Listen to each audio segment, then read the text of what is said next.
একটি ছোট গ্রামে বাস করতেন হাফিজ আবদুল্লাহ।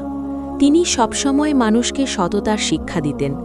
একদিন গ্রামের এক ধনী ব্যবসায়ী তার কাছে এসে বলল, হুজুর, আমি সুদে টাকা দিয়ে অনেক সম্পদ বানিয়েছি, কিন্তু আমার মনে শান্তি নেই। হাফিজ সাহেব শান্ত কণ্ঠে বললেন, আল্লাহ তাআলা পবিত্র কোরআনে বলেছেন, সুদ ধ্বংস ডেকে আনে আর সদকা বরকত বাড়ায়। ব্যবসায়ী অবাক হয়ে জিজ্ঞেস করল, তাহলে আমি কি করব? তিনি বললেন, হারাম ছেড়ে হালাল পথে ফিরে আসুন, গরিবদের হক আদায় করুন, দেখবেন আল্লাহ আপনাকে প্রকৃত শান্তি দেবেন। কথাগুলো তার হৃদয়ে গভীরভাবে আঘাত করল। সে সেদিনই সুদের ব্যবসা বন্ধ করে দিল এবং গরিবদের মাঝে দান করতে শুরু করল। কয়েক মাস পর দেখা গেল তার সম্পদ কমেনি, বরং তার মনে এসেছে অদ্ভুত এক প্রশান্তি।